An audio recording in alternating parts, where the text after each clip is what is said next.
저는 청각 장애를 가지고 있는 40대 남자입니다. 지금 다시 돌이켜 생각해봐도 너무 가슴이 아픈 기억들입니다. 하지만 많은 사연들을 보다가 저도 많은 분들께 제 얘기를 해드리고 싶었고, 저도 얼마 전 10년 만에 알게 된 모든 사실을 꼭 누군가에게라도 말을 하고 싶었기에 이렇게 용기를 냈습니다. 정말 충격적일 수밖에 없는 제 사연 꼭 끝까지 읽어주시면 감사하겠습니다. 저는 어릴 때 추억을 떠올려보면 참 하루하루가 힘들고 너무 벗어나고 싶었던 기억들만이 가득합니다. 비록 아버지께서는 많은 재산을 갖고 있으셨기에 생활에 있어서 돈이 부족하다거나 그런 건 전혀 없었죠. 하지만 어머니가 제가 어린 나이에 집을 나가면서부터 제 인생은 참으로 쉽지가 않았습니다. 평소와 다를 바 없는 어느 날 제가 초등학교 4학년이 되던 해였습니다. 아버지는 갑자기 저보다 2살이 어린 잘생긴 남자 아이를 데리고 오더니 제 친동생이니 인사를 하라고 했습니다. 저는 어릴 때부터 많이 왜소했던 터라 그 아이는 저보다 키도 크고 체격도 훨씬 좋았었죠. 알고 봤더니 제 어머니는 아버지의 불륜 사실을 알고 나서 맞바람을 피시고 집을 나가셨던 겁니다. 별로 저에 대한 사랑도 크지 않으셨던 분이었기에 어머니는 열심히 살아라라는 마지막 한마디를 남기시고는 훌쩍 떠나버리셨죠. 그리고 제 동생의 친어머니는 갑자기 암투병을 겪다가 돌아가시게 되었고, 홀로 남겨진 아이를 내버려 둘 수가 없어서 아버지는 저희 집으로 데리고 오셨던 겁니다. 동생은 처음부터 제게 적대심이 굉장히 심했습니다. 자신의 어머니가 돌아가신 게 제 아버지 탓이라고 늘 생각했었고, 그런 아버지의 밑에서 곱게 자라고 있었던 제가 절대로 좋을 리가 없었죠. 집에서도 학교에서도 동생은 아버지가 없을 때면 저에게 짓궂은 장난을 쳤습니다. 저보다 덩치가 훨씬 큰 동생은 2살이 많은 제게 반말을 내뱉는 건 기본이었습니다. 하지만 형이 되어가지고 아버지에게 이런 사실을 이르기에는 너무 창피했죠. 그래서 그냥 아직 동생이 철이 없으니까 나중에는 달라지겠지라고 생각을 했습니다. 하지만 동생의 짓궂은 장난은 점점 도를 넘어서서 학교에서까지 그런 행동들이 생겨나더군요. 그래도 그때까지는 별거 아니라고 치부하고는 저는 참았습니다. 그런데 결국 그렇게 지내던 중 사건이 터지게 되었습니다. 제가 6학년이 되었을 때였습니다. 제 생애 처음으로 두근대는 감정을 느끼게 해준 여자가 나타났고, 그 당시 저는 그 여자를 아주 많이 짝사랑을 했습니다. 그래서 저는 그 친구와 가깝게 지내고 싶었고, 집에서 편지를 쓰기 시작했죠. 몇 번을 지우고 쓰고 반복하다가 깜빡 잠이 들었습니다. 그런데 제 편지를 동생이 방에서 읽었나 보더라고요. 갑자기 동생은 낄낄 웃으며 "너 연희 좋아하는구나. 네 주제도 모르고 고백을 하려고?" 라고 하더군요. 그래서 저는 처음으로 동생에게 화를 냈습니다. 왜 함부로 내 편지 읽고 그러냐며 욕을 하고 뛰쳐나갔죠. 그날 이후로 며칠이 지났을 때였습니다. 학교를 마치고 집으로 가고 있는데 저 멀리서 제 동생이 연희의 손을 잡고 제가 있는 쪽으로 걸어오고 있더군요. 그러면서 동생은 저를 가리키며 "우리 형인데 같은 반이라며?" 라고 웃더라고요. 그때부터 저는 도저히 참을 수가 없었습니다. 눈물이 나는 걸 질끈 참고 집으로 뛰어갔습니다. 집에 가자마자 분노가 폭발해서 펑펑 울면서 눈에 보이는 동생의 물건을 모두 다 던졌고 옷도 가위로 마구 찢어버렸죠. 30분 정도가 지났을 무렵 동생도 집으로 들어오더니 제게 뛰어들었습니다. 신체적으로 제가 당연히 불리했지만 저도 눈이 돌아간 상태여서 동생의 멱살을 잡고 서로가 처음으로 몸싸움을 하게 된 날이었죠. 그런데 정말 뜻하지 않은 큰 사고 벌어지고 말았습니다. 서로 몸싸움을 하다가 저는 옆으로 넘어지면서 귀가 가구에 크게 부딪혔고 결국 응급실에 실려가는 일까지 생겨버렸습니다. 치료가 끝나고 저는 한쪽 귀가 들리지가 않아서 이상하다고 생각하고 있는데 아버지는 눈가가 촉촉해 있었고 의사 선생님은 조심스럽게 말했습니다. 너무 안타깝지만 한쪽 귀가 영구적으로 청력 손실이 되었다고 하더라고요.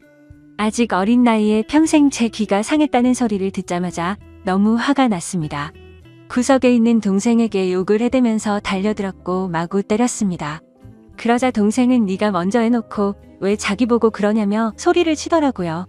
그날 이후로 저는 한쪽 귀를 잃게 되었고 훗날 웃고 지낼 줄만 알았던 동생도 잃게 되었습니다. 학창 시절 내내 저는 귀가 잘 들리지 않아서 괴로운 생활을 보내게 되었습니다.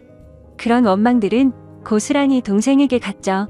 집에서 얼굴을 마주쳐도 서로가 한마디도 하지 않았고 꿈에서조차 나오면 욕을 하면서 깰 정도로 많이 증오했습니다.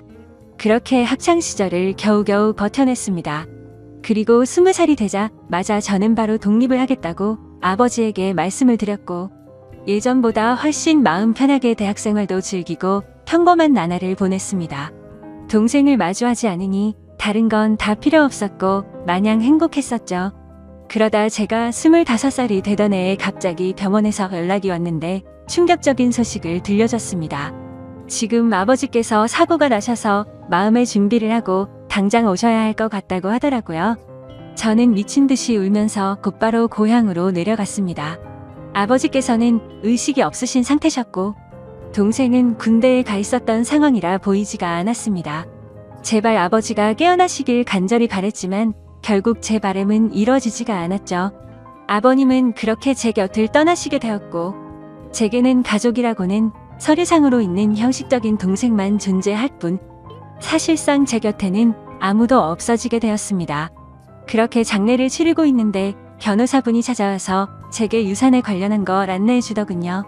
아버지는 제게 미안한 마음이 크셨는지 본인 재산의 90%를 제게 상속하셨고 10%는 동생에게 남긴다는 내용이었습니다. 그리고 제 의지에 따라서 재산을 더 분배할 수가 있다고 되어 있었죠. 동생도 아버지의 소식을 듣고 휴가를 나왔고 저는 그 모습을 보는데 보자마자 욕이 나왔고 도저히 마주치기가 싫었습니다. 그래서 그냥 내가 있을 테니 너는 그냥 눈에 띄지 말고 들어가라고 말했죠. 울고 있던 동생은 네가 뭔데 이래라 저래라냐며 또 티격태격 하게 됐고 유산은 어차피 너한테 10%밖에 가지 않을 거니까 그렇게 알고 있으라고 말했고 마음 같아서는 1%도 주기 싫다고 역겨우니까 말도 걸지 말라고 하고는 나와버렸습니다. 그런데 원래 성격 같아서는 날뛰었어야 할 애가 가만히 있더라고요. 아무쪼록 그렇게 아버지를 떠나보내게 되고 나서 저는 다시 서울로 올라가서 생활을 시작하게 됐습니다. 3년이라는 시간이 금방 흘러갔고 전 아내를 만나게 되었습니다. 저는 청각장애가 있던 터라 평범한 직장을 구하기는 어려웠습니다. 하지만 아버지께서 남겨주신 재산이 있었기에 저축만 해두고 살아도 충분해서 간단한 재테크들만 할 뿐 별다른 일을 하지 않고 지냈었죠. 그런데 어느 날 자주 가던 부동산에서 중개업자분이 저보고 결혼을 해야 할 때 되지 않았냐고 하더니 소개를 시켜준다고 하더라고요. 자신이 아는 분의 딸인데 지금 스튜어디스를 하고 있고 얼굴도 예쁘고 착하다면서 저를 설득했죠. 하지만 저는 여자가 너무 두려웠습니다. 여자들 몇 명이 다가온 적은 있지만 청각장애가 있는 사실을 알고 눈빛이 바뀌는 것도 여러 번 겪었고 저에게 관심이 있다기보다는 제 재산에 관심 있는 여자들이 대부분이었기 때문이었습니다. 그래서 저는 한사코 거절을 하고는 부동산을 나서게 됐죠. 그로부터 며칠 뒤에 저는 은행 업무를 보고 집으로 들어가던 길이었습니다. 근데 저 멀리서 부동산 중개업자분이 어떤 여성분이랑 같이 서 있더군요. 복장을 보니 스튜어디스의 캐리어를 끌고 있었고 저는 저 여자분을 소개시켜 주려고 했었던 건가 했습니다. 가까이 다가가서 인사를 하는데 얼굴을 보자마자 저는 정말 첫눈에 반해버렸습니다. 너무 예쁜 외모에 뭔가 전문적인 복장을 입고 제게 방긋 웃는데 그 모습에 푹 빠진 거죠. 그래서 저는 너무 설레는 마음에 부끄럽게 인사를 하고는 도망치듯 금방 집으로 들어가 버렸고요. 그런데 제 자신도 모르게 자꾸만 그녀의 모습이 떠오르더라고요. 조금만 있으면 괜찮겠지 하는 마음으로 며칠 동안을 참으며 보냈지만 도저히 참지 못하겠더라고요. 저는 곧바로 그 부동산으로 향했고 중개업자분에게 소개를 받겠다고 말을 했습니다. 근데 중개업자는 갑자기 웃더니 그러게 진작 소개받으라니까 벌써 다른 남자랑 소개받았다고 하더라고요. 그래서 저는 제 자신을 한탄하면서 알겠습니다 하고 돌아서려는데 일단 여자분한테 한번 물어나 볼게요 라고 해서 저는 금세 기분이 좋아졌습니다. 그렇게 다행히도 여자분은 소개받은 남자와 잘 안 됐다며 소개를 받아보겠다고 했다고 하더라고요. 며칠 뒤 소개를 받기로 한 날 저는 처음으로 미용실도 가고 명품 옷도 사서 최대한 저를 깔끔하게 꾸미고 약속 장소로 나갔습니다. 그녀도 약속 시간에 맞춰서 나오게 되었고 활짝 웃으며 제게 인사를 하는데 평상복을 입어도 너무 아름다웠기에 저는 눈을 떼지를 못했습니다. 나이는 저와 동갑이었고 결혼 정년기가 되어서 빨리 결혼을 하고 싶어서 마음에 맞는 사람을 찾고 있다고 하더군요. 저는 최대한 그녀의 발언에 뭐든지 수긍을 하면서 호감을 사려고 노력했습니다. 그런데 다른 사람들과는 달라서 더욱 마음에 들었습니다. 제가 청각장애가 있다는 사실에도 놀라지 않았고 재산이 이 정도 된다고 해도 그렇구나 하면서 별로 놀라지를 않더라고요. 그래서 무력도 없고 사람을 편견하지 않는구나 싶어서 저는 더욱 빠지게 되었습니다. 결국 저의 적극적인 대시에 그녀와 저는 연인이 되었죠. 결혼을 전제로 만나다 보니 주로 하는 이야기가 미래에 대한 이야기였죠.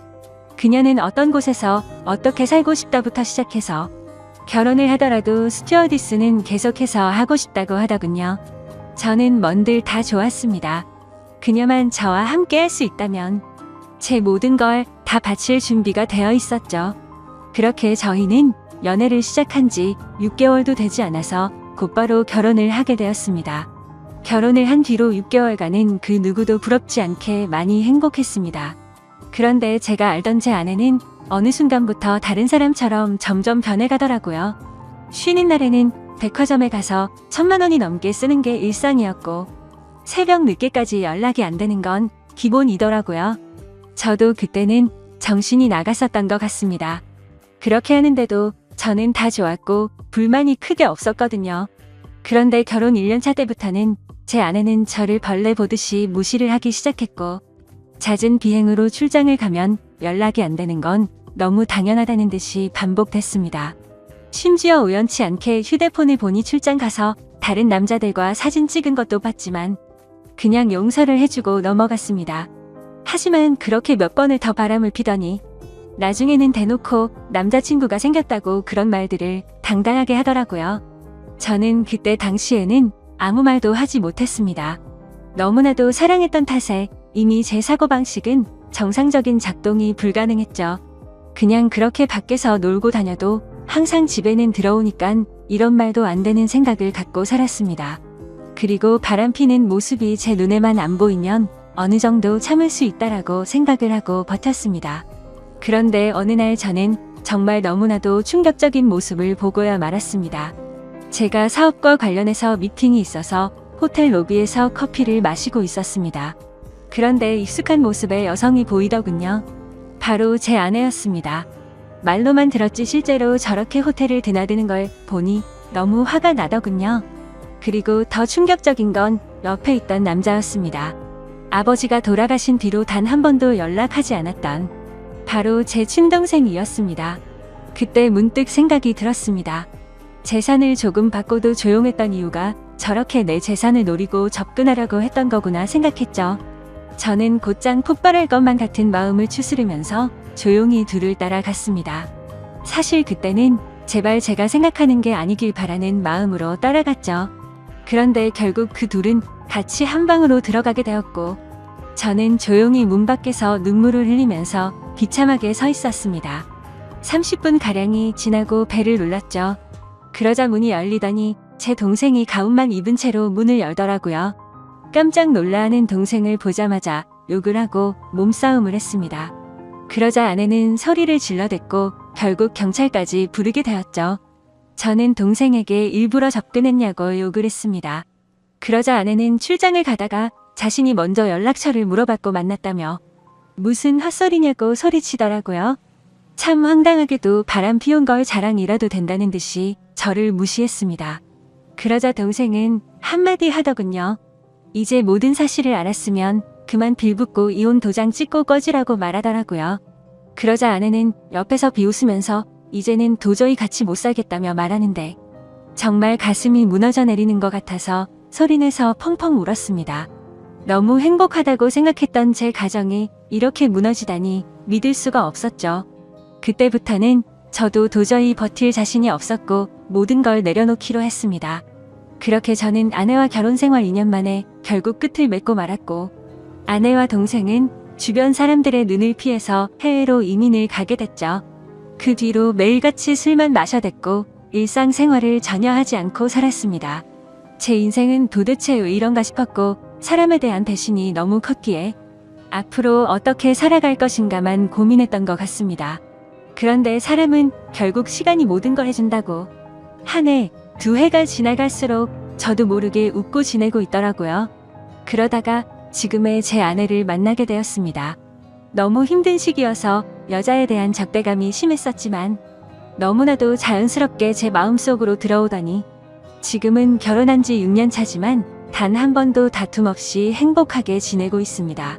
전 아내와 달리 사치도 절대 부리지 않고 항상 알뜰하게 저축하고 지내는 그런 천사 같은 여자를 만나게 되었습니다. 그러다가 2달 전쯤 갑자기 10년 만에 전 아내에게서 연락이 왔습니다. 해외 번호라 혹시나 싶었지만 그 혹시나가 맞더라고요. 저는 차갑게 말했습니다. 무슨 염치로 감히 나한테 전화를 다 하냐고 했죠. 예전에 있었던 일은 미안했다며 사과부터 하더군요. 그리고 그 다음으로 한 말은 정말 좀 많이 놀랐습니다. 사실은 동생이 이민을 오고 나서 2년도 채우지 못하고 세상을 떠났다고 하더라고요. 술만 마시면 매일같이 욕하던 동생이 이미 이 세상에 없다고 하니 너무 많이 놀랐습니다. 그래서 말을 더듬으며 물었습니다. 아니 왜 갑자기 멀쩡하다 내가 왜 죽었냐고.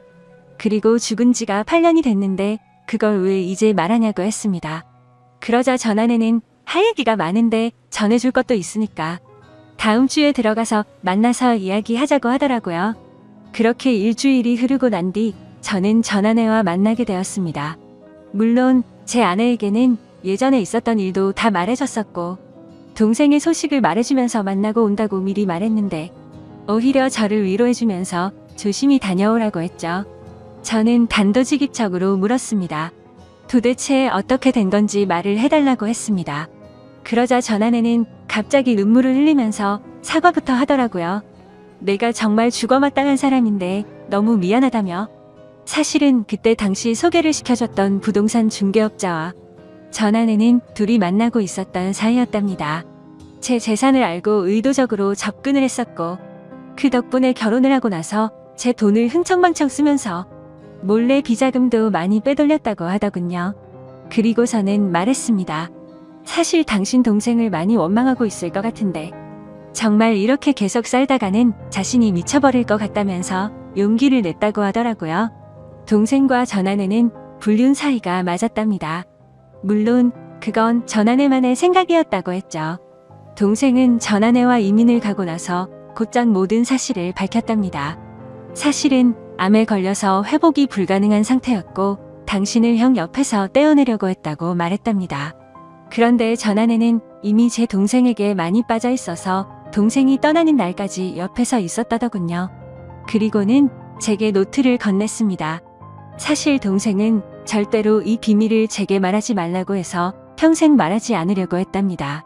그런데 얼마 전에 한국으로 다시 돌아오려고 짐을 정리하다가 이 노트를 발견했고 내가 이 말을 안 하면 마음에 죄책감이 들어서 절대로 인간으로서 살아갈 자신이 없다면서 주더라고요.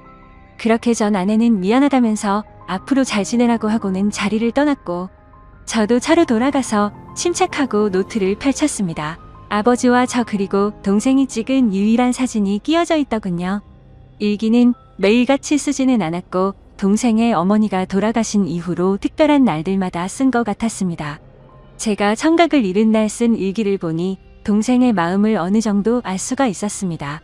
동생은 저에게 사고를 입힌 뒤로부터 매일같이 죄책감에 시달려 살았던 것 같습니다. 우리 엄마가 떠난 게 형의 잘못이 아닌 거 아는데 내가 왜 그랬을까 자책하면서 그래서 그날부터는 제게 편한 거라면 뭐든지 해주려고 했더군요. 제가 동생에게 말을 하지 않으니 서로 말을 섞지 않는 게 어린 나이에는 배려라고 생각했고 그날 이후로 자연스럽게 형과는 돌이킬 수 없는 사이가 됐다라는 글이 있더라고요. 그리고 학창시절 제게 놀림을 줬던 친구를 언급하면서 욕을 적었고 결국에 혼쭐을 내줬던 것 같습니다. 어느 날 동생이 얼굴에 멍투성이가 되어서 들어왔던 날이 떠오르면서 얼핏 기억이 났습니다. 아버지가 돌아가신 이후로는 자신이 눈에 띄지 않는 게 형의 행복이라 생각했고 절대로 다시는 나타나지 않으려고 했답니다.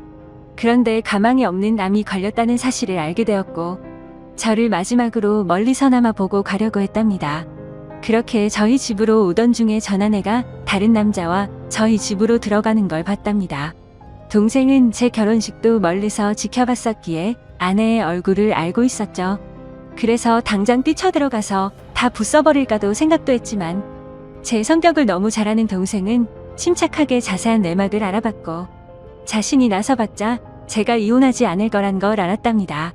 그래서 전 아내를 유혹해서 아무도 모르게 이혼을 시키려고 했는데 그날 호텔에서 우연치 않게 현장에서 걸려버리고 말았답니다. 그리고는 동생이 모진 말을 하자 형이 펑펑 우는데 가슴이 찢어지는 것 같아서 그날 밤새도록 울었다네요. 저는 그 글을 보는 순간 또 다시 미친 듯이 눈물이 났습니다. 동생의 마음을 몰라줬던 게 제 자신에게 너무 원망스러웠고 저를 위해서 자신을 희생하고 떠나간 동생이 너무 많이 보고 싶었습니다. 아마도 지금 제 아내를 제 동생이 보내준 게 아닌가 하는 생각까지 들었어요. 그래서 그날 저는 집으로 들어가서 아내를 보니까 어린 아이가 된 것 마냥 너무 슬퍼서 소리내서 펑펑 울었습니다. 아내도 함께 울면서 앞으로라도 동생이 저 세상에서 행복할 수 있게 기도하자며 저를 위로해 주더군요. 저는 형으로서 너무 한심했습니다. 어릴 때 실수로 일어난 그 사고를 유연하게 넘어가지 못해서 모든 짐을 동생에게 떠넘긴 것 같아서 너무 미안했습니다. 제 동생도 그 어린 나이에 엄마를 일찍 떠나보내고 모든 게 삐뚤어져 보이는 상처 많은 어린 아이였을 뿐이었는데 말이죠. 앞으로 저는 제 동생을 평생 그리워하면서 살아갈 것 같습니다. 이 글을 읽는 분들, 제 동생이 저 세상에서 마음 편히 지낼 수 있게 짧게나마 위로해줬으면 하는 바람입니다. 소중한 시간 제 글을 읽어주셔서 모든 분들께 감사드립니다. 항상 행복하세요. 안녕하세요. 저는 결혼을 꿈꾸고 있었던 20대 후반의 평범한 직장인입니다. 제게는 세상 단 하나밖에 없는 사랑하는 여자친구가 있습니다. 여자친구와는 2년 전 처음으로 알게 되었고 저보다 3살이 더 어립니다. 저는 그녀와 당연히 결혼을 생각했고 함께 살 그날만을 그리며 살아가고 있었습니다. 매일 하루하루가 행복한 날들이었죠. 하지만 제 여자친구에 대한 충격적인 사실을 알게 되고부터 너무나 힘이 듭니다. 사연을 읽어보면 바보 같고 멍청하다고 욕하실 수도 있겠지만 지금의 저는 제가 어떻게 결정을 해야 할지 도저히 답을 내릴 수가 없네요. 사실 이런 이야기를 올려봐야 뾰족한 수도 없을 것 같고 좋은 방법을 찾을까 싶지만 너무 많이 답답하고 힘들어서 많은 분들의 이야기를 간절히 듣고 싶어서 글을 올리게 되었습니다. 여자친구와는 대학교 친한 여자 후배 덕분에 만나게 되었습니다. 어느 날 후배와 술을 마시고 있었고 한참 이야기를 하던 도중에 갑자기 저보고 연애는 하지 않냐고 묻더라고요. 사실 그때 당시에는 취직을 준비하고 있던 시기여서 여자를 만날 생각은 전혀 한 적이 없었습니다. 저는 장난식으로 아무도 소개도 안 시켜주는데 어떻게 여자친구를 만드냐고 했죠. 그랬더니 후배는 자신의 학창시절 동창이 한 명 있긴 한데 너무 수준 차이가 나서 소개를 못 시켜주겠다고 하더라고요. 저는 그 말에 너무 황당하고 오기가 생겨서 도대체 얼마나 그렇게 대단하길래 수준 차이가 나냐고 따졌죠. 후배는 친구가 학창시절에 얼짱 출신이라고 말하길래 갑자기 너무 호기심이 생기더군요. 그래서 저는 후배에게 사진부터 좀 보여주고 말하라고 했고 사진을 보는 순간 저는 후배에게 소개만 시켜주면 술을 한 달 동안 사주겠다고 했죠. 사진만 봐도 후배가 왜 얼짱 출신이라고 하는지 바로 알 수 있었던 외모였고 솔직히 소개팅을 하기에는 제가 한참 꿀리는 기분이라 부담스럽더라고요. 후배에게는 소개팅으로 만나면 승산이 없을 것 같다며 자연스럽게 만날 수 있게 해달라고 부탁을 했습니다. 그러자 후배는 소개녀와 단둘이 만나자고 약속을 잡을 테니까 저는 친구들과 놀다가 자연스럽게 합류를 하자고 했습니다. 그리고는 미리 친구들에게 말해서 저를 지켜 세워주자는 작전을 짜게 되었죠. 약속 당일날 저는 친구들과 일찍부터 만나서 술을 마시고 있었습니다. 약속 시간이 다가오자 후배는 그 소개녀와 만났고 커피숍에서 얘기를 좀 하다가 자연스럽게 데리고 온다고 문자가 왔습니다. 저는 친구들에게 잘 부탁한다며 자연스럽게 시켜 세워달라고 신신당부를 했죠. 그날따라 너무 긴장이 돼서 시간이 정말 갈 생각을 안 하더군요. 그렇게 한참이 지나고 나서 술집 문이 열렸고 제 후배는 소개녀를 데리고 같이 들어왔습니다. 실제로 처음 보는데 정말 선녀가 들어오는 기분이었죠. 잠깐 사이에 저는 곧바로 첫눈에 반해버렸습니다. 친구들도 저 멀리서 오는 그녀를 보고 대박이라면서 속삭일 정도였으니깐요. 그날 저는 최대한 말도 조심하고 행동도 조심했습니다. 그리고 다 같이 술을 마시면서 점점 분위기는 무르익었고 친구들이 저를 자연스럽게 시켜 올려준 덕분에 그녀도 어느 정도 제게 호감을 가졌는지 조금씩 관심을 보여주더라고요. 솔직히 얼굴만이라도 보고 싶은 마음에 나왔던 자리였고 진짜로 연인으로 발전할 가능성은 극히 낮을 거라고 생각을 했습니다. 그런데 그날 저희는 술에 취하고 분위기에 취해서 결국 어느 정도 관계에 진전이 있었고 따로 몇 차례의 만남을 더 가진 뒤에 제가 고백을 해서 저와 그녀는 연인 사이로 발전하게 되었습니다. 꿈에 그리던 이상형과 말도 안 되는 연인 사이가 되었다는 건 제게는 꿈만 같았죠. 여자친구는 만나면 만날수록 얼굴만 예쁠 뿐만 아니라 성격도 너무 착한 천사 같은 여자였습니다. 저는 능력이 부족해서 좌절감에 빠져서 얼른 취업을 하고 더 많은 걸 해주겠다고 하면 그런 건 전혀 중요하지 않다고 늘 제 마음을 다독여주는 그런 착한 마음씨의 여자친구였습니다. 그렇게 미래를 꿈꾸며 만난 지 어느덧 1년이 지날 때쯤이었습니다. 저는 취직을 해서 직장을 다니는 상태였고 여자친구는 대학교 졸업반이었습니다. 그런데 어느 날부턴가 여자친구가 연락이 잘 되지가 않더라고요. 평소 그러지 않았기에 뭔가 이상해서 계속해서 무슨 일인지 물어보게 됐죠.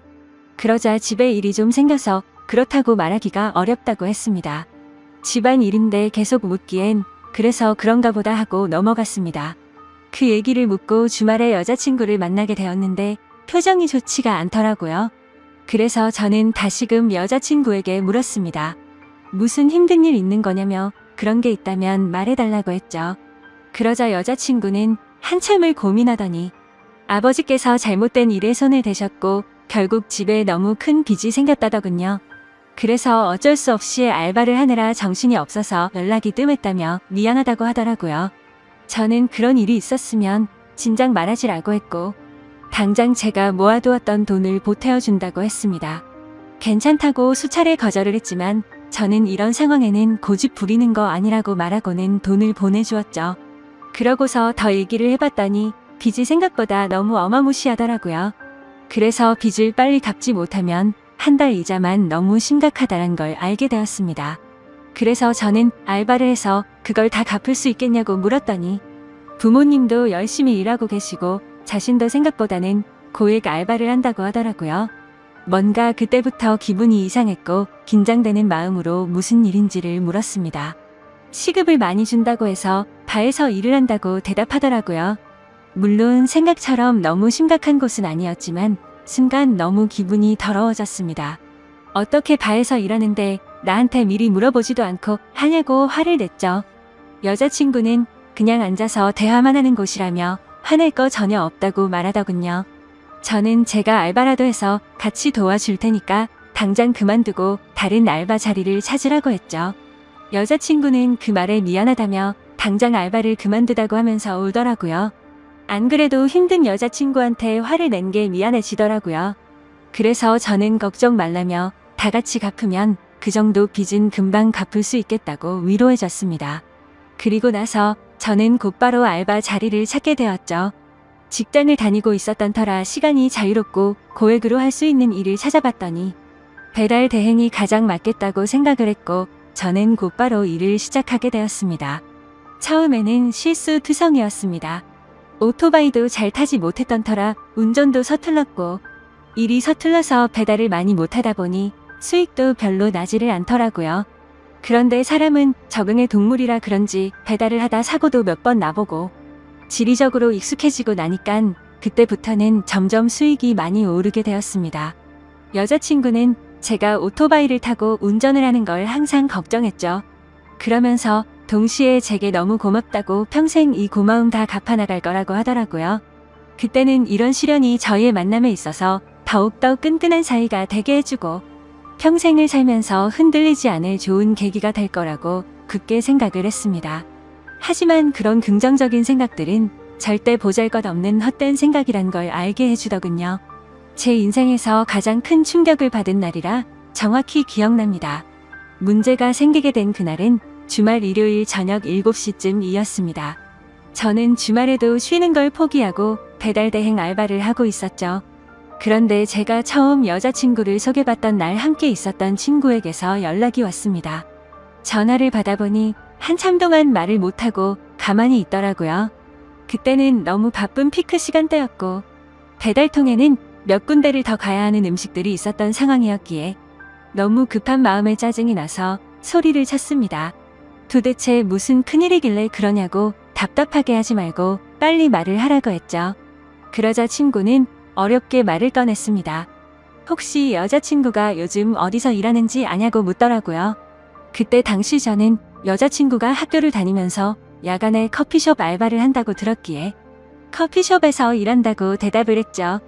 친구는 너 지금 잘못 알고 있는 것 같다라고 말하더군요. 평소에 장난질을 하는 친구가 아니었기에 그때부터는 심장이 엄청 두근대기 시작했습니다. 저는 말을 더듬거리며 무슨 말이냐고 똑바로 말하라고 했습니다. 친구는 어제 저녁에 직장 선배들이랑 강남에서 아가씨들이 나오는 술집에 갔는데 복도에서 제 여자친구를 얼핏 본 것 같다고 말을 하더라고요. 긴가민가해서 이 말을 해야 되나 말아야 되나 하루 종일 고민했는데 아무리 생각해도 제 여자친구가 맞는 것 같다고 하더라고요. 그리고는 여자친구는 자신을 못 본 것 같으니 일단은 무턱대고 화내지 말고 진정하고 사실 파악부터 제대로 해보라고 하더군요. 너무 갑작스러운 소리를 하길래 깜짝 놀랐고 기가 막혀서 말조차 나오지가 않더라고요. 한참을 가만히 있다가 친구에게 일단 알겠다고 하고 통화를 끊었습니다. 그래서 저는 곧바로 배달 대행 사장에게 사고가 났다고 말하고는 일을 중단하고 여자친구 집으로 향했습니다. 손이 덜덜 떨려서 운전도 불가능했고 도저히 일을 할 수 있는 상태가 아니었죠. 여자친구 집 앞에서 최대한 침착하고 밥을 먹자고 나오라고 했습니다. 얼마나 초조하고 떨렸는지 여자친구를 기다리는 동안 담배를 거의 한갑을 폈던 것 같습니다. 한참 뒤에 여자친구와 저는 식당으로 가서 밥을 먹었고 아무렇지도 않은 척 요즘에 커피숍은 바쁘지 않냐고 물었습니다. 그러자 요즘에는 사람은 많지 않은데 가끔 진상들이 있어서 힘들다고 하더라고요. 그 모습을 보니까 도저히 거짓말이라고는 생각을 할 수가 없었고 너무 자연스러웠기에 친구가 잘못 본 건가 보다라고 생각을 했습니다. 그렇게 식사를 마치고 저희는 둘만의 시간을 보내러 갔죠. 그런데 함께 사랑을 나누면서도 그 찜찜한 마음은 절대 지워지지가 않더군요. 여자친구가 화장실을 간다고 자리를 비운 사이 저는 얼른 여자친구의 휴대폰을 보게 됐습니다. 카톡이나 메시지로는 별로 의심스러울 게 전혀 없더라고요. 그런데 은행에서 온 메시지를 무심코 눌러보게 되었는데 정말 깜짝 놀랐습니다. 돈이 없다던 여자친구의 통장에는 잔액이 1,000만 원이 훨씬 넘는 돈이 찍혀 있더라고요. 그래서 이게 도대체 무슨 돈이지 싶어서 메시지를 올려보니 며칠 전 날짜로 어떤 처음 보는 이름으로 1,000만 원이 입금되어 있더라고요. 그리고 더 올려다 보니 여자친구의 가족분에게 다시 보낸 건지 1,000만 원을 출금을 했더라고요. 그래서 이게 도대체 뭐지 싶어서 계속해서 올려봤습니다. 근데 매월 1일에 똑같은 이름으로 꼬박꼬박 1,000만 원이 입금되었더라고요. 어림잡아 봐도 1년 가까이 받아왔으니까 1억이 훨씬 넘는 돈이었습니다. 곧바로 이건 뭔가 심각하게 잘못 돌아가고 있구나라고 깨달았습니다. 여자친구가 화장실에서 나오자마자 저는 화를 내면서 이 돈 뭐냐며 휴대폰을 들이댔습니다. 그러자 깜짝 놀라며 휴대폰을 뺏어가더라고요. 저는 정신이 나간 상태로 나지막이 말했습니다. 지금부터 나한테 거짓말할 생각하지 말고 모든 사실을 말하라고 했죠. 여자친구는 지금까지 있었던 일들에 대해서 말했습니다. 사실은 바에서 알게 된 사장님이 있는데 그냥 주말마다 만나서 밥만 먹어주면 용돈 개념으로 돈을 보내준다고 해서 이 일을 시작했다고 하더군요. 저는 너무 황당해서 따져 물었습니다. 아무 짓도 안 하고 밥만 먹는데 어떤 정신 나간 놈이 한 달에 1,000만 원씩 주냐고 했죠. 그러자 여자친구는 팔짝 뛰면서 절대 이상한 짓은 안 했다고 하더라고요. 근데 상식적으로 아무리 생각해도 이해가 되지 않았습니다. 어느 누가 밥만 먹어준다고 한 달에 1,000만 원씩 줄까요? 그것도 다 합치면 1억이 훨씬 넘는 큰 돈을요.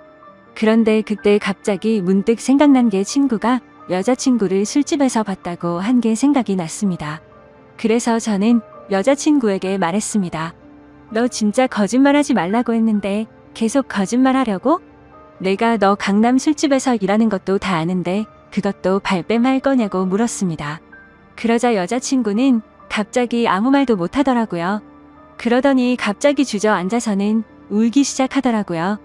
지금부터 진짜 거짓말 하나라도 하면 나는 더 이상 너 얘기 안 듣고 나간다고 말했습니다. 그런데 계속해서 울고만 있더라고요. 그때부터는 저도 제정신이 아니었고 너무 화가 났습니다. 여자친구가 쥐고 있던 휴대폰을 뺏어서는 화장실로 들어가 문을 잠궜습니다. 일단 돈이 입금된 그 이름으로 연락처를 검색해봤습니다. 그러자 사장님이라고 저장이 되어 있더라고요. 곧바로 전화를 걸었습니다. 한참 동안 신호음이 울리더니 안 받아서 끊으려고 하자 전화를 받았습니다. 목소리가 최소 60대는 넘어 보이는 할아버지 목소리더군요. 저는 바로 욕을 했습니다. 내가 이 전화기 주인 남자친구인데 너 뭐냐고 하니까 젊은이 말버릇이 그게 뭐냐고 이딴 식으로 말하더라고요. 그래서 너 손녀뻘 데리고 무슨 짓거리 했냐고 소리를 질렀습니다. 그러자 돈 주고 하는지 뻔하지 뭘 그딴 걸 묻냐면서 욕을 하고는 끊어버리더군요. 정말 그 말을 듣는 순간 머리가 너무 어지러웠습니다. 여자친구는 밖에서 문을 계속 두드리면서 울어대고 너무 믿었던 여자친구에게 배신을 당한 기분에 저도 모르게 눈물이 흐르더라고요. 그렇게 서로가 화장실 문을 사이에 두고 1시간 동안 아무 말 없이 있었습니다. 제가 먼저 말을 꺼냈습니다. 그동안 나를 얼마나 우습게 생각했으면 끝도 없이 거짓말하냐고 물었더니 자신을 두고 떠날 것 같아서 차마 말을 못했다고 하면서 울더라고요. 바에서 일한 거랑 커피숍에서 일했다는 건 다 거짓말이었냐고 했더니 미안해라고 대답을 해주더군요. 그럼 다른 데서 일한 건 다 거짓말이었고 애초부터 강남에 있는 술집에서 일한 거냐고 물었습니다. 그러자 여자친구는 그때부터 모든 사실을 털어놓더군요. 처음에는 바에서의 얘기만 하는 일로 시작한 건 맞았답니다. 그런데 갑자기 그 사장님 지인이 운영하는 다른 술집에서 홀서빙 일이 부족하다고 해서 도와주고 오라고 했답니다. 시급도 평균보다 2배 이상 쳐준다고 해서 바로 알겠다고 하고 갔다네요. 생각보다 너무 페이가 세다 보니까 바쁠 때마다 잠깐 도와주고 오고 하는 게 일도 수월했었고 돈도 되었기에 몇 번씩 일을 하러 갔답니다. 그런데 어느 날부터인가 그 술집 여자 사장님이 자꾸만 자신을 설득했답니다. 그때 왜 그런 선택을 하게 된 건지 자신도 제정신이 아니었던 것 같답니다. 그렇게 본격적으로 그 가게에서 일을 시작하게 되었고 어느 날 재벌 할아버지가 와서는 매달 1,000만 원씩 주는 대가로 만남을 요구했다고 하더군요. 그래서 직접적으로 물었습니다. 이 더러운 인간한테 전화했더니 돈 주고 하는 집 뻔하다고 하던데 네가 아까 밥만 먹었다는 건 거짓말이었냐고 더 이상은 절대 나한테 거짓말 하지 말라고 했습니다. 그러자 울면서 미안하다고 대답하더군요. 도저히 빚이 갚아지지가 않아서 부모님이 너무 힘들어 하셨다고. 정말 계속 그렇게 시간만 가다가는 부모님이 자신의 곁에서 사라지실까봐 너무 무서워서 어쩔 수가 없었다네요. 저는 그때부터 이미 모든 사실을 알게 되었기에 문을 열고 나가서 아무 말 없이 여자친구에게 휴대폰을 던져주고는 그대로 밖으로 나갔습니다. 그러자 더 큰 소리로 방에서는 엉엉 우는 소리가 들리더라고요. 솔직히 미운 마음도 컸지만 왜 그렇게까지 한 건지를 아니까 너무 마음이 아팠습니다. 근데 그렇다고 할지라도 절대 이해를 할 수는 없습니다. 저는 여자친구의 힘든 걸 도와주기 위해서 평일에 회사 끝나면 배달 대행을 자정 넘게까지 했고 주말에도 쉬지 않고 그렇게 열심히 일해서 도와줬건만 그 대가가 고작 이런 충격적인 배신이라니 말문이 막힐 수밖에 없었고 모든 게 다 원망스러운 마음만 들었습니다. 그날이 있고부터 벌써 며칠이 지났습니다. 여자친구는 이제 빚은 거의 다 갚아가서 제대로 된 일을 구해서 갚아 나갈 거랍니다. 일도 다 그만뒀고 그 남자와도 다시는 연락하지 말라고 했다고 하네요. 저를 속인 건 너무 미안하고 도저히 자신의 곁에 있어달라고 말 못하겠다고 합니다. 정신 나간 자기 같은 여자는 잊어버리고 꼭 행복하라며 오빠는 행복할 자격이 있는 사람이라고 하네요. 차라리 여자친구가 뻔뻔하게 굴었으면 이렇게 마음이 더 아프지도 않았을 것 같습니다. 정말 태어나서 처음으로 평생을 함께하고 싶었던 여자친구였는데 이런 사실이 모든 게 다 꿈이었으면 좋겠습니다. 솔직히 이렇게 많이 사랑하기에 저는 지금도 말도 안 되는 고민을 하고 있네요. 제가 여자친구를 용서해주는 게 맞는 걸까요? 어떤 선택을 해야 할지 정말 모르겠습니다. 저보다 현명한 분들이 많으실 테니 부디 제게 한마디씩만 부탁드립니다. 감사합니다. 을 살아오다 보니 제게도 정말 믿기지 않는 일이 생겼습니다. 처음에는 숨 쉬는 것조차 힘들 정도로 충격이 커서 많이 힘들었는데 지금은 어느 정도 마음이 진정이 됐는지 숨만 겨우 쉬고 있을 정도입니다.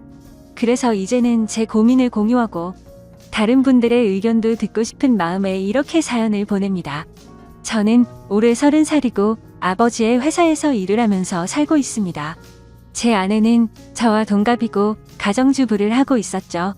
아내와의 첫 만남은 5년 전 일이었고 친구의 생일 파티에서 처음 만나게 되었죠.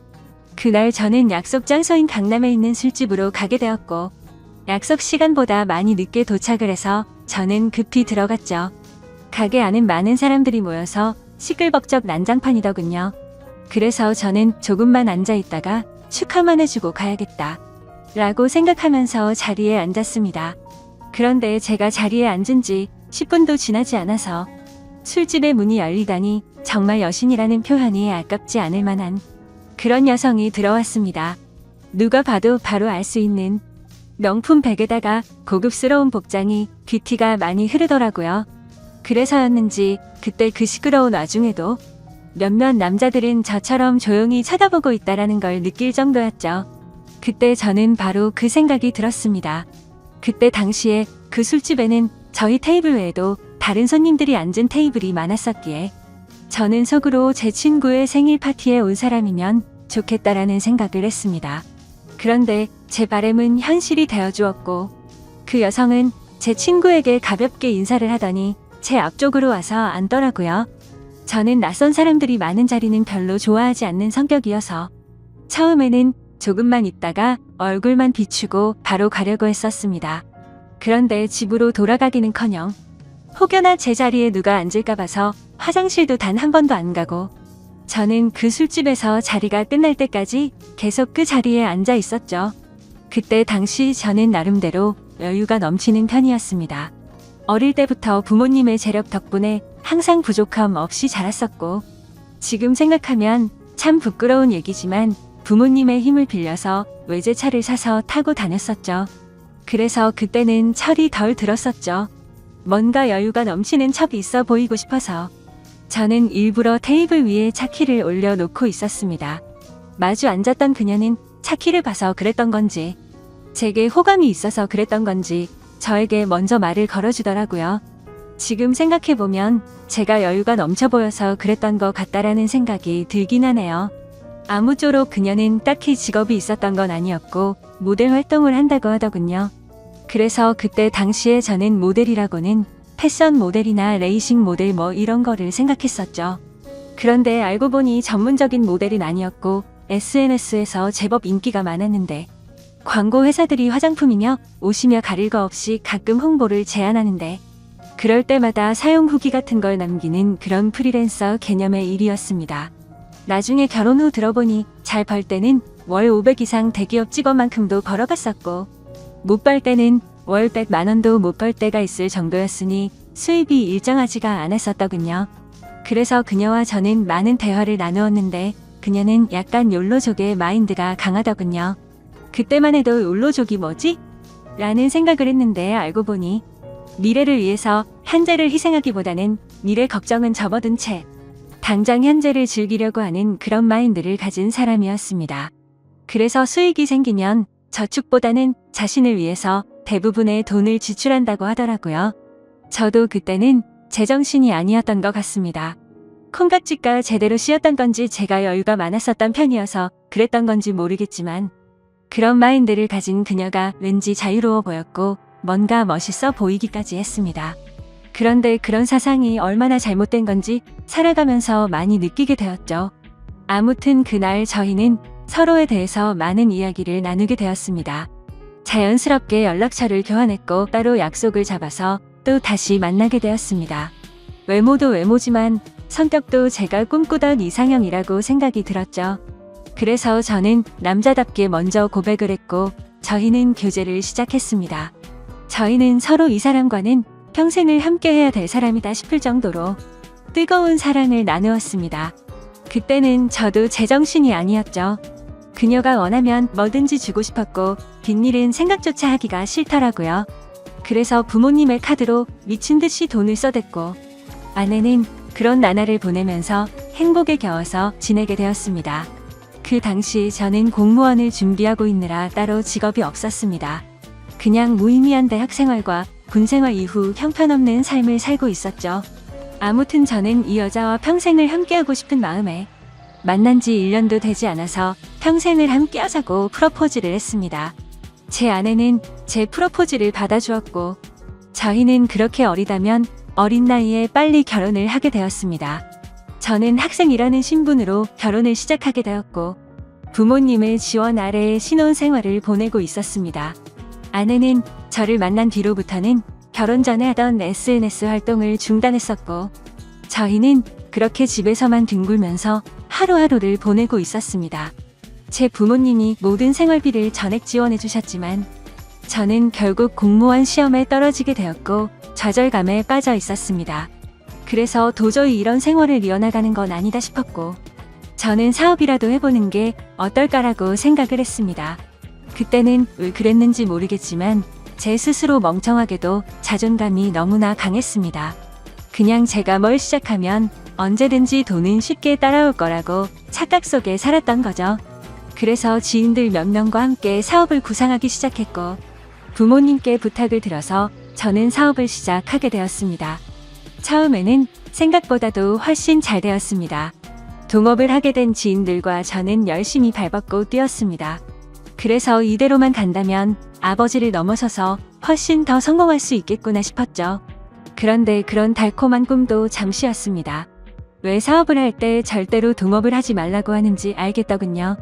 돈 문제로 서로가 부딪히게 되더니 결국에는 사업은 엉망진창이 되었습니다. 아무래도 입장이 다 달랐었죠. 누군가는 자금을 투자했고 누군가는 발로 뛰었고 그러다 보니 굳이 서로가 필요 없는 존재로 여기게 되었고 분열이 되었던 거죠. 결국 남보다 더 못한 사이가 되면서 서로가 각자 제 갈 길을 가게 되었고 엎친 데에 덮친 격으로 제가 했던 사업의 시장도 경쟁이 치열해졌습니다. 어떻게든 버티고 또 버텨봤지만 앞으로의 전망이 없다고 판단되어서 결국에는 사업을 포기하고 또 다시 백수의 길을 걷게 되었습니다.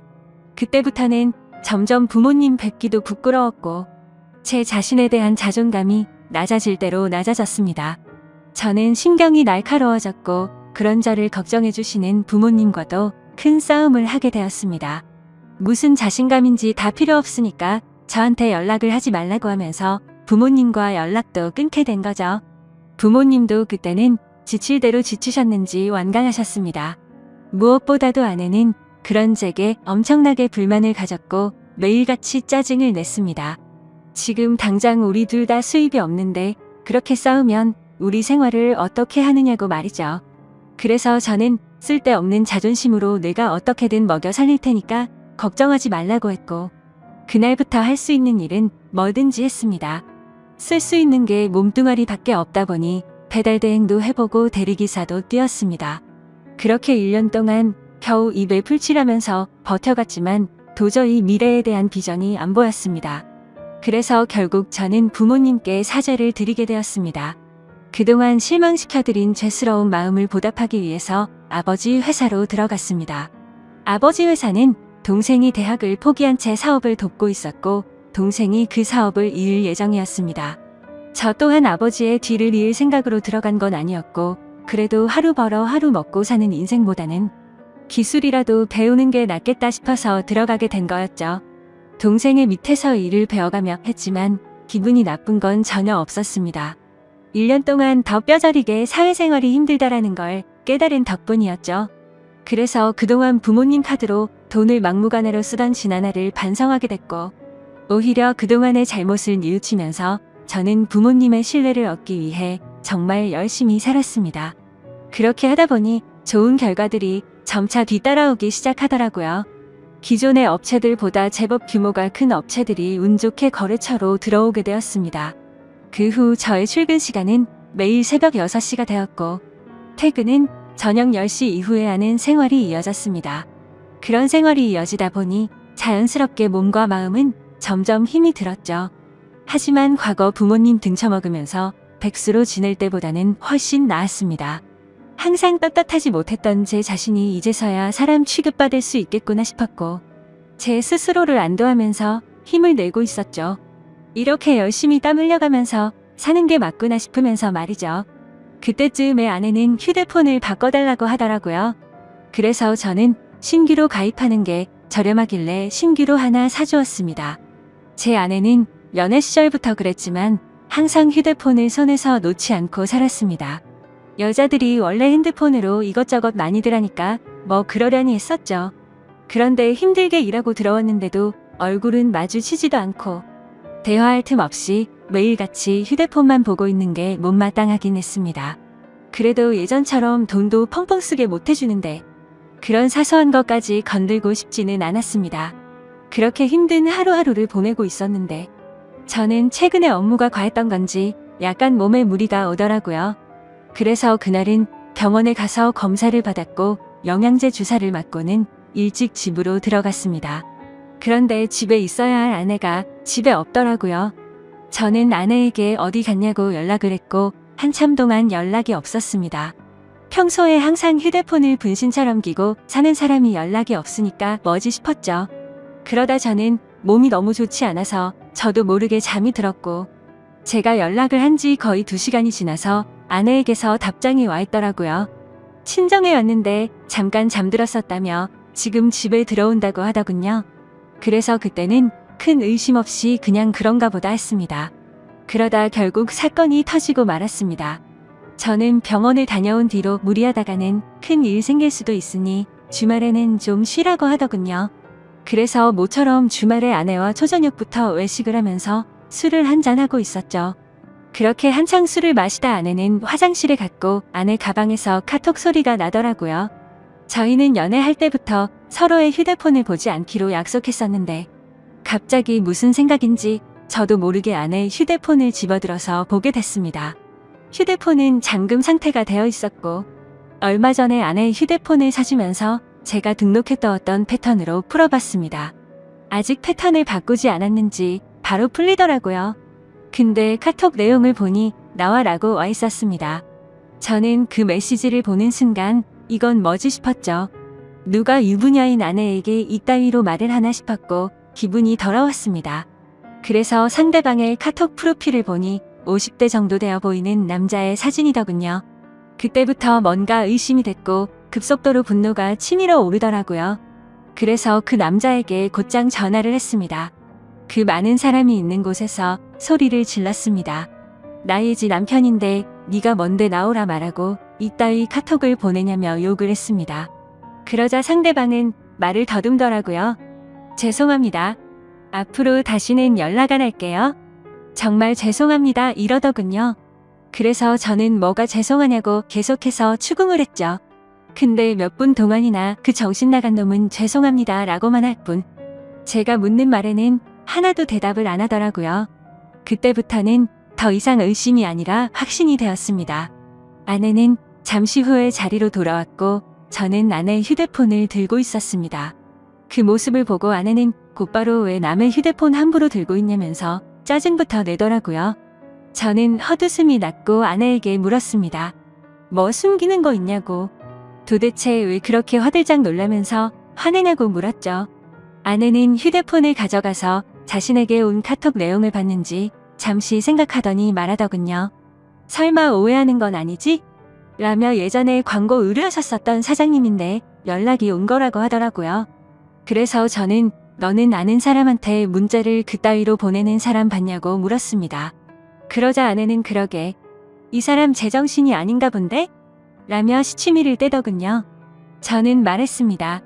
내가 이미 그 사람한테 전화했고 그 사람이 다 인정하고 사과까지 했는데 끝까지 거짓말하려고 하냐고 말했습니다. 외도를 했다고 듣지는 않았지만 일부러 아내를 떠보려고 그렇게 말해봤습니다. 그러자 아내는 통화 내역을 확인하더니 조용히 있다가 미안하다고 하더라고요. 제발 그 말이 나오지 않기를 바랬습니다. 그냥 단순한 착각이길 바랬고 그 대답을 듣는 순간 피가 거꾸로 솟더라고요. 이게 미안하다고 될 일이냐고 말했고 그동안 있었던 일에 대해서 솔직하게 말하라고 했습니다. 지금부터 거짓말 하나라도 하면 연락 온 그놈 당장 찾아가서 다 엎어버리고 네가 한 짓도 너희 친정에 가서 다 말한다고 했죠. 그러자 아내는 그동안 있었던 사실을 말했습니다. 아내도 처음부터 이러고 싶지 않았답니다. 제가 배달 대행의 대리기사까지 하면서 한창 힘들게 지내던 때 자신도 도움이 되고 싶은 마음에 다시 SNS를 시작하게 되었다고 하더군요. 그런데 한참을 쉬어서 그런지 예전처럼 광고가 들어오지 않았고 이 남자에게서 메시지가 왔다고 하더라고요. 그냥 딸을 잃어서 너무 그리워서 그런데 만나서 밥만 먹어줄 수 없겠냐며 부탁을 들어주면 30만 원을 준다고 했다더군요. 그래서 혹시라도 이 남자가 헛짓거리하면 바로 경찰에 신고를 할 생각을 가졌고 밥만 먹고 30만 원이나 챙기자 싶어서 나갔답니다. 그런데 그 사람은 아주 젠틀했고 약속대로 밥만 먹었는데도 30만 원을 줬답니다. 그렇게 만남을 몇 번 더 이어가다 보니 지금까지 연락을 주고 받았다고 말하더군요. 저는 단도직입적으로 물었습니다. 그래서 어디까지 간 거냐고 물었죠. 아내는 엄청 놀라면서 절대로 그러지 않았다고 하더라고요. 저는 또 아내를 떠봤습니다. 제발 아니길 바라는 마음으로요. 너 지금 또 거짓말하냐고 그 남자한테 이미 다 들었다고 하니까. 아내는 갑자기 눈물을 흘리면서 진짜 미안하다면서 당신이 너무 힘들어 보여서 그랬다네요. 그런 모습을 보니 숨이 막혔고 어디서부터 어떻게 잘못된 건지 머리가 띵하더라고요. 그때부터는 저도 미친 듯이 말을 내뱉었습니다. 네가 이따위로 내 뒤통수를 치냐며. 내가 힘들어서 그랬던 거면 여지껏 그 더러운 돈 받은 거 어디 갔냐고 했습니다. 아무 대답도 없더라고요. 도저히 이해가 되지 않았습니다. 제가 힘들어 보여서 그랬다더니 그 더러운 돈으로 뭘 했을지 뻔히 보였죠. 저는 도저히 그 자리에서 같이 얼굴을 마주할 자신이 없어서 일단 집으로 꺼지라고 하고는 저는 그 자리를 떴습니다.